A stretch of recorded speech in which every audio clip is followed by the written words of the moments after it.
और दिल्ली की गद्दी पर धाक जमाने के लिए अरविंद केजरीवाल तैयार हैं। अपने ऊपर लगे भ्रष्टाचार के आरोपों को हटाने की जद्दोजहद के बीच अरविंद केजरीवाल ऑटो ड्राइवर के घर चूरल जलाने पहुंच गए। वहीं बीजेपी आरोप लगा रही है और कह रही है कि पहले शीश महल तो खाली करो। इसी पर आपको एक रिपोर्ट दिखाते हैं।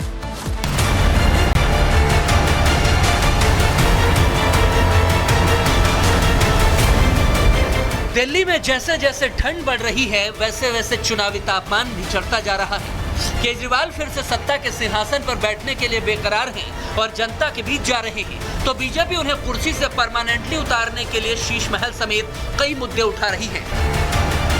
उधर वोटिंग की तारीख तो नहीं आई, लेकिन ओवैसी ने हिंदू मुसलमान का कार्ड अब दिल्ली में खेलना शुरू कर दिया है।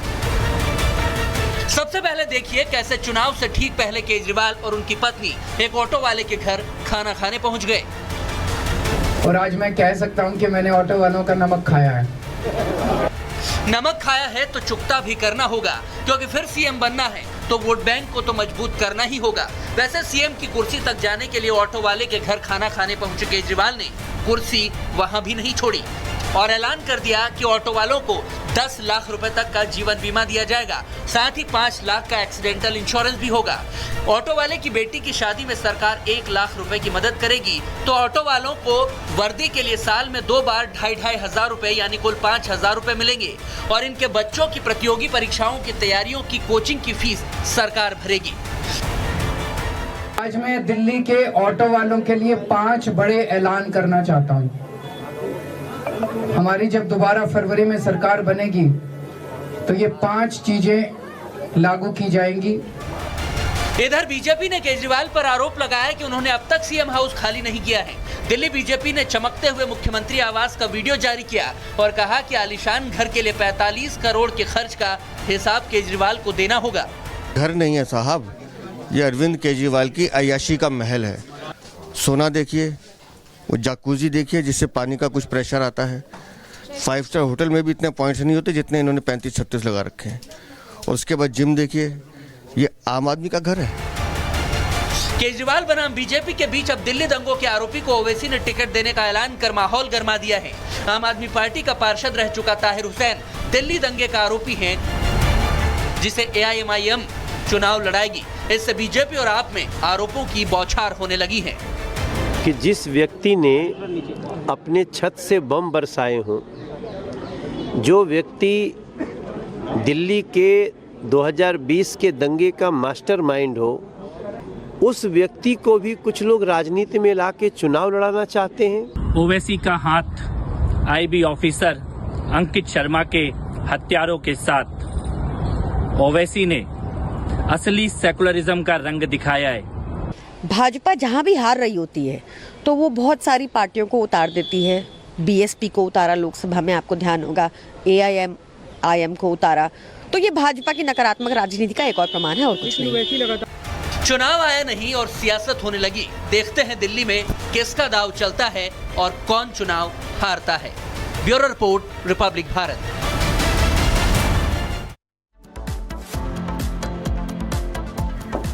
वहीं महाराष्ट्र की ठाणे में ऐतिहासिक किले को लेकर देखिए अब एक बड़ा फैसला सामने आया, जहां पर कहा गया कि ये किला नहीं है, मंदिर है।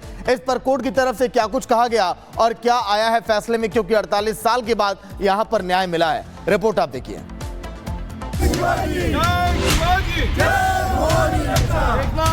ये नारेबाजी और जोश, सड़कों पर फूटती पटाखों की ये लड़ियां, खुशियों में एक दूसरे को मिठाई खिलाते ये लोग। ये तस्वीरें महाराष्ट्र के ठाणे जिले की है। संभल अजमेर में मंदिर मस्जिद विवाद के बीच महाराष्ट्र के ठाणे में भी ऐतिहासिक दुर्गांडी किले को लेकर बड़ा फैसला आया है। दावा किया जा रहा था कि किले के अंदर मस्जिद है, लेकिन कल्याण की कोर्ट ने बीते दिनों इस पर फैसला सुनाते हुए इसे मंदिर घोषित कर दिया और अपने आदेश में कहा कि किले में मस्जिद नहीं बल्कि मंदिर है। कोर्ट ने कहा कि राज्य सरकार का दावा सही है, ढांचा मस्जिद का नहीं बल्कि मंदिर का है। कोर्ट ने अपने आदेश में यह भी कहा कि किला सरकारी संपत्ति बना रहेगा। दरअसल पिछले 48 सालों से दुर्गांडी किले में स्थित मंदिर की मस्जिद को लेकर दो धर्मों के बीच विवाद था, जिसकी लड़ाई कल्याण जिला एवं सत्र न्यायालय में चल रही थी। पहले यह दावा ठाणे जिला न्यायालय में लंबित था, जिसके बाद कल्याण जिला एवं सत्र न्यायालय में दावा दायर किया गया था। याचिकाकर्ता दिनेश देशमुख ने बताया कि 1971 में ठाणे जिला कलेक्टर ने घोषित किया था कि दुर्गांडी किले में एक मंदिर है। इसके बाद इस जगह को मंदिर की मस्जिद बताने के लिए जांच की अर्जी दायर की गई। इस दावे में एडवोकेट भाऊ साहब मोदक ने केस की पैरवी की थी। मस्जिद में खिड़कियां नहीं है, यहाँ मंदिर की खिड़कियां हैं। यहाँ मूर्तियों को रखने के लिए एक मंदिर है, इसलिए सरकार ने घोषित किया था कि इस जगह पर एक मंदिर है। वहीं 1975-76 में मुस्लिम समुदाय की ओर से ठाणे जिला न्यायालय में अर्जी दाखिल की गई थी कि दुर्गांडी किला मंदिर नहीं मस्जिद है। इसके बाद 2 साल तक ये दावा चलता रहा। इसके बाद दावा कल्याण जिला एवं सत्र न्यायालय में स्थानांतरित कर दिया गया। कुछ साल बाद एक मुस्लिम संगठन ने दावा किया कि ये वक्फ संपत्ति है। इस पर कोर्ट में दोबारा सुनवाई हुई। न्यायालय ने इस मांग को खारिज कर दिया और सरकार के पहले के फैसले को स्वीकार करते हुए कहा कि दुर्गांडी किले पर मंदिर है।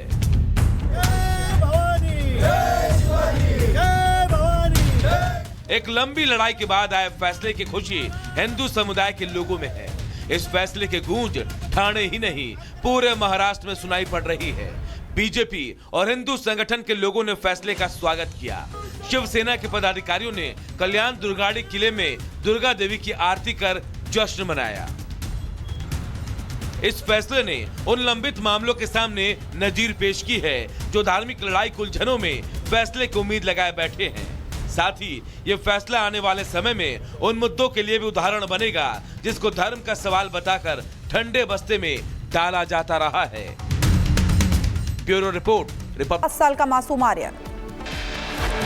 और जम्मू कश्मीर में एक बार फिर आतंकियों की नापाक कोशिश नाकाम। नॉर्थ कश्मीर में नेशनल हाईवे के पास मिला आईईडी। बम निरोधक दस्ते ने बम को किया डिफ्यूज।